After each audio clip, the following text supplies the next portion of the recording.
Hey folks, welcome back to my channel and another video. For those of you who are new, my name is Lev and I use he and pronouns. So I just spent the past 4.5 hours editing my LGBT short film sequel, which is To Closet or Not to Closet Part 2. That will be coming out really soon. It's something I started working on like in May last year, and like it's almost done now. And that's why I wanted to talk about today, like a little reflection about the creation of my fourth short film and my thoughts and experiences and anything really that's about my film, just anything that comes to my mind. So I hope y'all enjoy the video. To be honest, when I first started coming up with the idea for this film, I wasn't sure whether I was gonna be able to do it or not, because at the time that I was going through trans things, which is last year, like dealing with internalized transphobia, coming to terms with my identity, learning how to love myself, etc., etc. That was when I was writing the film. That was when I started pre-production in May, and I came in out as trans in January last year. Started living as male or living as a man in February, and started planning my film in May. And then at that time, I was still not very confident in my own identity. I was really scared of using men's bathrooms, and I didn't fully like myself, and I saw myself as a freak and not human and all these other negative things that the cis het world really,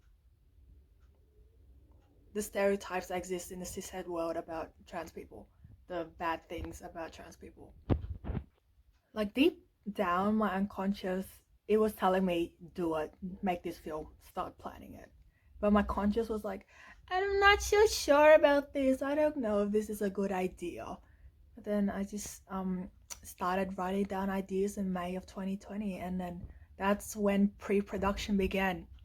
To be honest, there were a lot of slips and bumps along the way of making this film. Like there were times where I didn't touch the project for like a month or a month and a half because I was just too overwhelmed with it. I was dealing with too much trans stuff, and I'm like, I can't do this right now.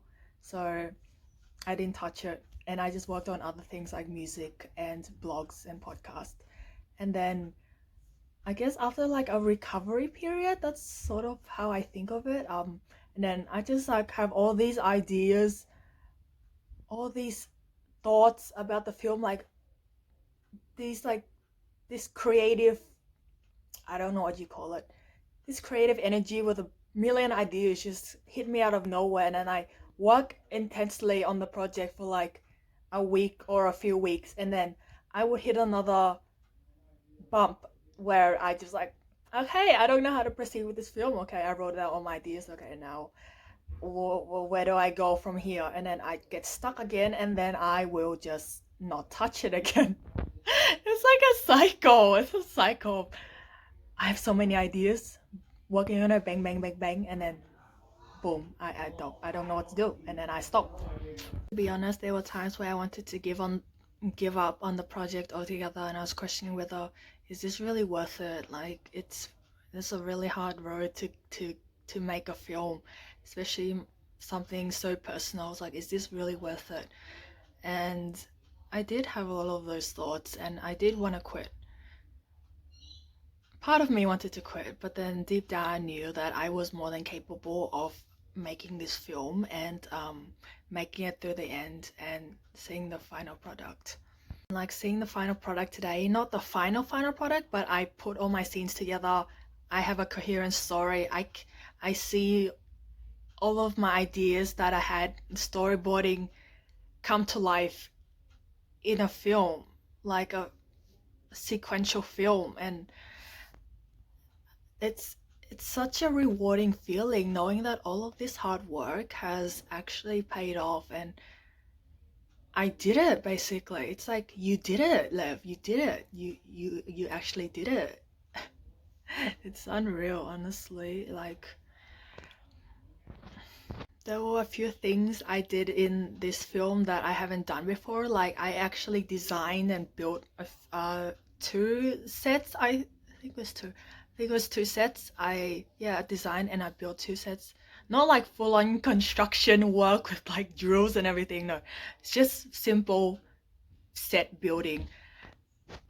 And I actually filmed the whole thing in my backyard, with the exception of a few shots. I filmed the entire thing in my backyard because I had planned to film last year, which is during COVID lockdowns here in Melbourne, and I couldn't get access to locations, and I didn't think I had the budget to like, and I think it would be pretty inconvenient just to carry stuff, and because I film by myself, with the exception of a few shots that my friend helped me with. I filmed the whole thing myself.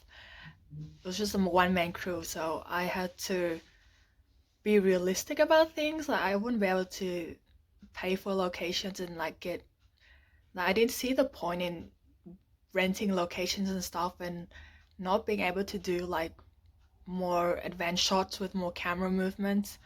And I was just like, just okay, you have your backyard, write a film, develop scenes that you can do all in your backyard. And that's exactly what happened.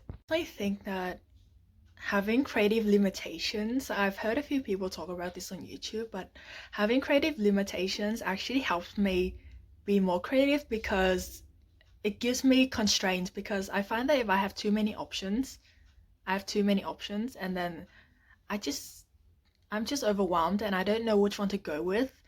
But then if I have constraints, okay, you have this, you only have your backyard.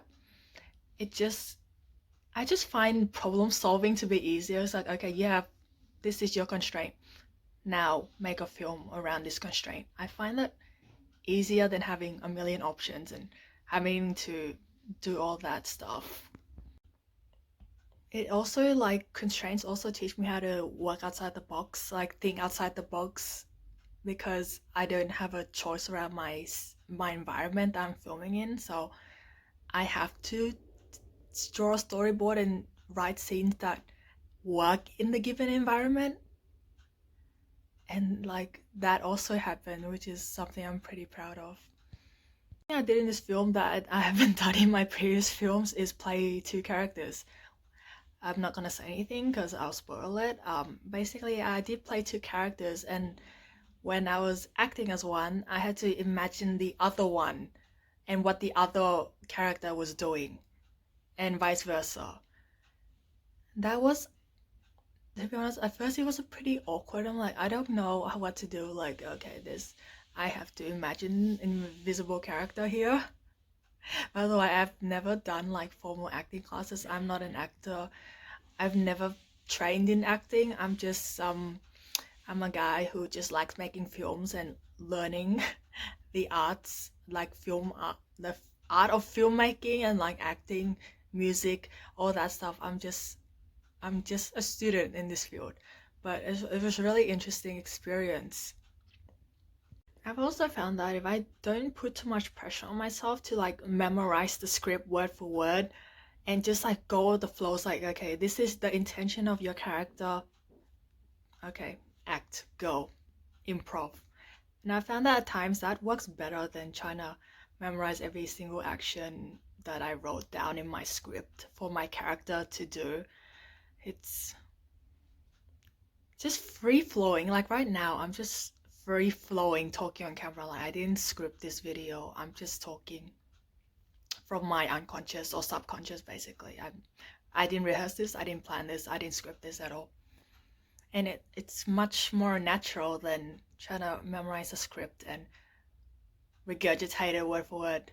The pre-production period was also the part, the process of the part, the step, I don't know what it's called, the part in filmmaking where I spent the most time, definitely. And I'm glad I've spent the most time on it because once I got to filming, I had everything laid out. I knew exactly what I had to do, where I was filming, what my character was doing, the intention of the scene. I had that all planned out. But there are also times I didn't go on along my script. As I mentioned before, I just improved and changed a few things up and just experimented. Okay, it's like I filmed one version where I followed the script, and then I filmed another version where I was just improvising. And sometimes I actually use the version that I improved instead of the one that I scripted, because it just flows better in the film. The pre-production period really helped me understand the purpose of each scene, so I'm just not like filming stuff for the sake of filming stuff and it has no purpose or meaning in the film. That's important, and that's something I didn't do in my first film. I first filmed Silence, the film about social anxiety. I filmed random shots.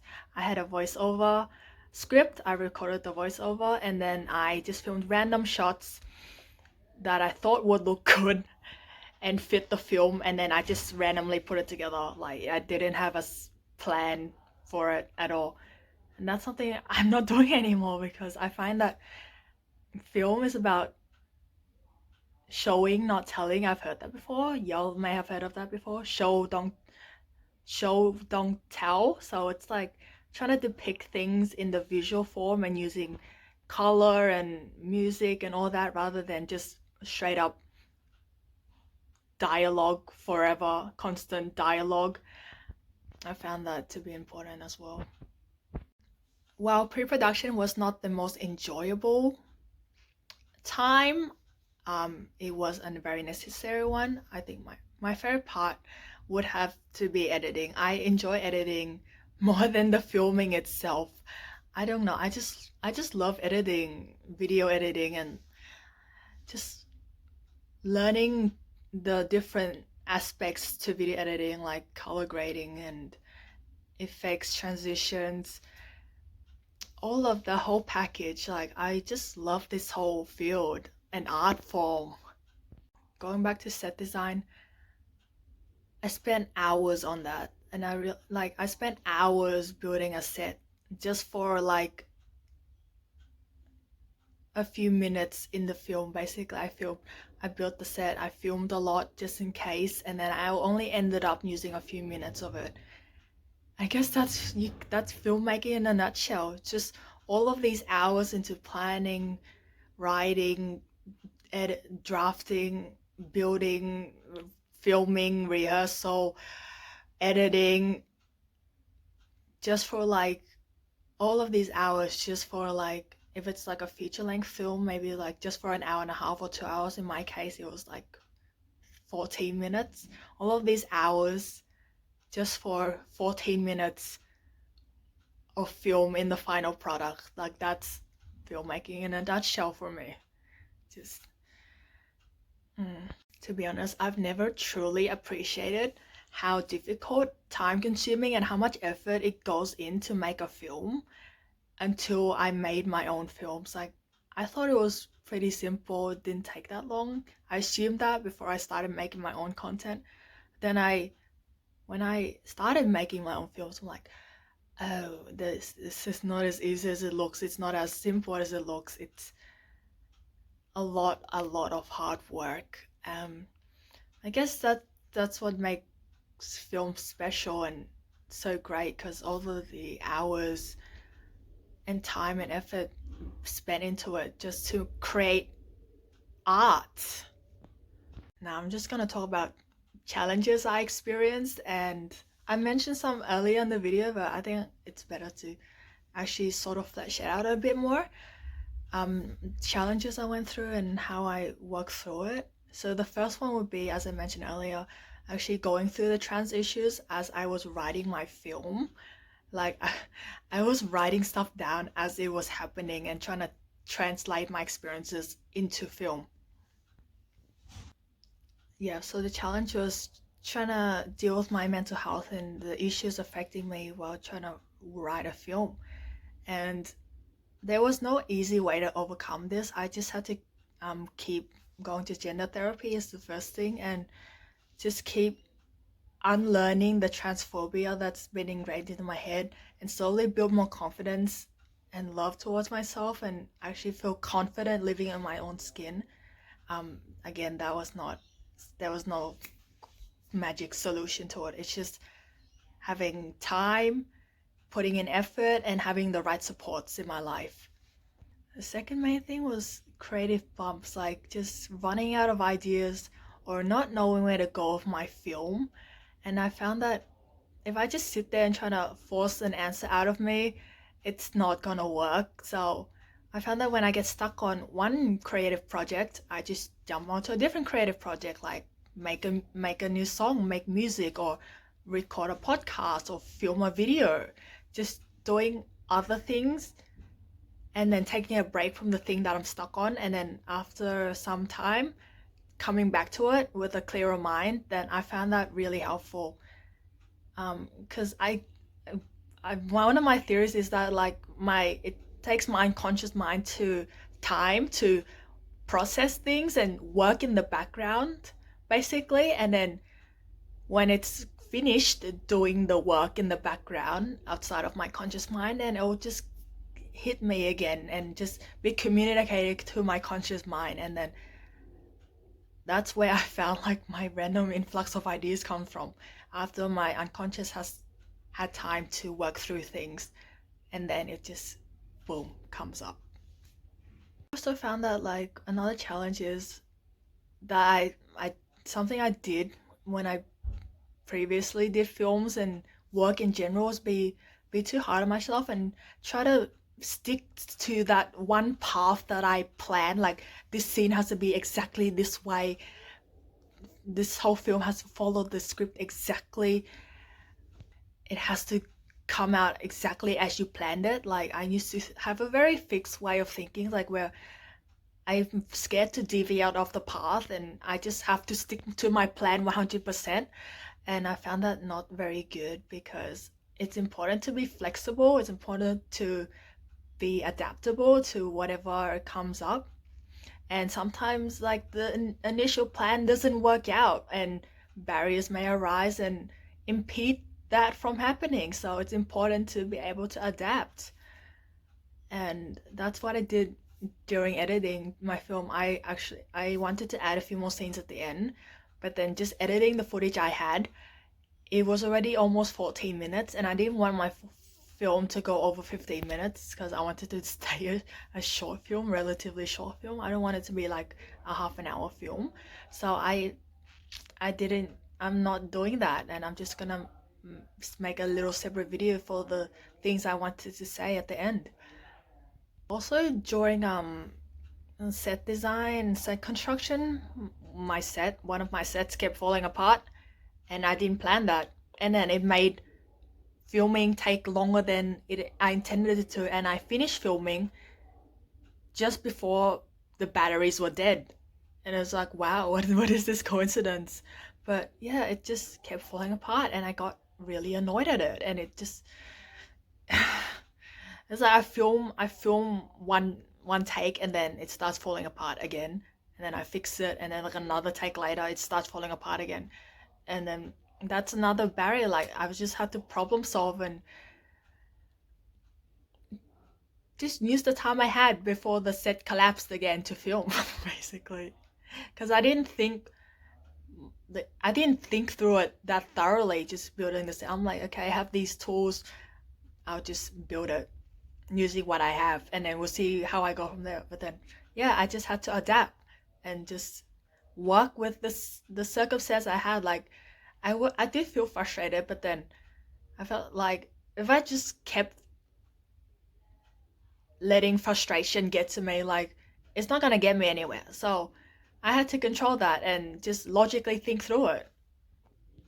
Challenge is like only, I don't know if this was really a barrier, but it's something. Like I couldn't really do much camera movements with my shots because I filmed it, most of it myself, and my tripod was my friend, and my tripod couldn't move the camera as I was acting. So I had to just write scenes that had no camera movement, just static shots, and just trying to make the film flow as well as possible. I guess I don't really have anything else to say, so I'm just gonna have a closing ending message. Unless I remember something, then I'll just film more. Um, if you wanna make a film, just you can make a film. Just use what you have, whether it be your phone, if you have a DSLR, old video camera, whatever it may be. You don't need you don't need expensive gear to make a film, because the quality of the film doesn't come down to how expensive our gear is. Like, yes, if we have a more expensive camera, the visuals may look better. It probably will look better. But then if it's a garbage story with no meaning and it's just a bunch of random shots, like, it's not like gonna be a great film. Like, a great film, I think, in my opinion, a great film really comes down to the story and the meaning and the message that the film is trying to get across. The story behind the character, the meaning of the film, the meaning of the scenes.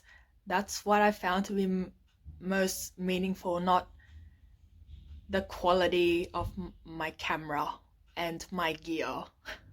And not films, but I made videos before where I was just filming nice looking things with like a relatively good camera, and when I put it together with some music, I'm just watching it and I just got bored because I'm thinking, this is a bunch of nice shots, but okay, what does it mean? What am I trying to say with this?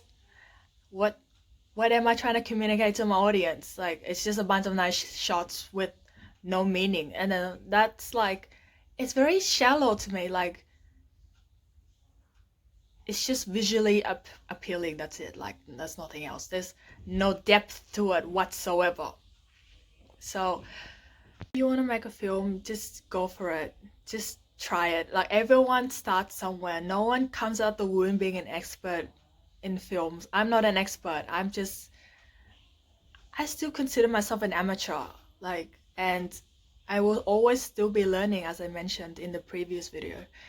And something I did not say in the previous video about creativity and being a creative is I actually started a different YouTube channel in first year in uni. So I was studying psych and I recorded a video about brain lobes. Mind you that at this time I had pretty bad anxiety still, and I did not know anything about video editing. I didn't know how to edit. I didn't know anything about that. I shot a raw video with a lot of silences in it,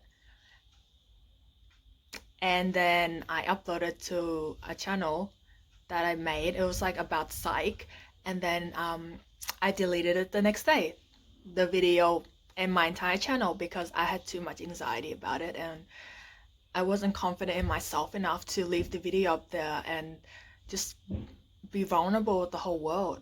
That's where I started. Like, I couldn't even have a YouTube video up for like 24 hours. That's where I started. I didn't become this confident on camera like over one day. Like, it took years of therapy again and learning how to love myself and building self-confidence.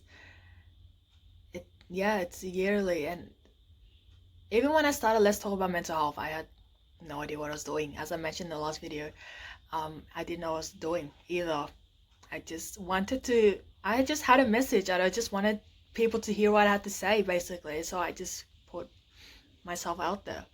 And with my first film, I had no idea what I was doing. I wanted to make a film. I just wanted to do it. I just wanted to make a film, and then I just put together a story which is for that film. It was just basically voiceover with a bunch of shots.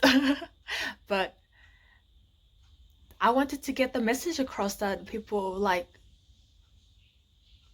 with anxiety are like, you're not alone, and like, I wanted to break the stigma around social anxiety. In my case, it was social anxiety, because there's a lot of misunderstanding around it, and that was the thing that I guess kept me going, is helping others and being able to spread a message that's not stigmatizing, help break the existing stigma. I was really scared when I uploaded that film. Like, I was not like confident, but then I left it up there anyway. And then luckily I didn't get any hate comments, but even I think if I got hate comments back then, I would have been I wouldn't have known how to deal with it. But now if I got hate comments, I'll be like, okay, whatever. It doesn't mean anything.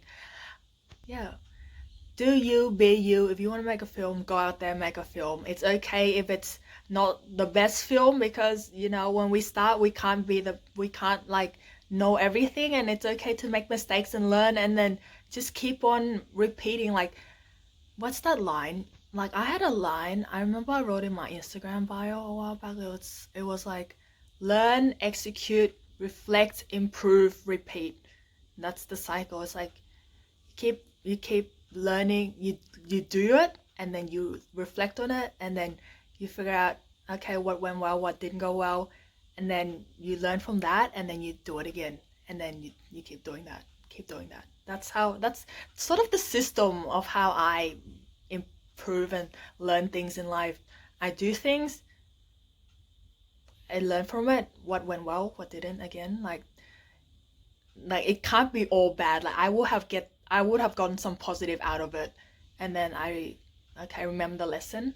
Next time, don't do this, but keep doing this, and then that's how I work, really. So yeah, you can do it. It's not impossible. Just give it your best, and just to be and a message I like to say is just to be honest. Be honest with yourself and be honest with the world. Good luck, my friends.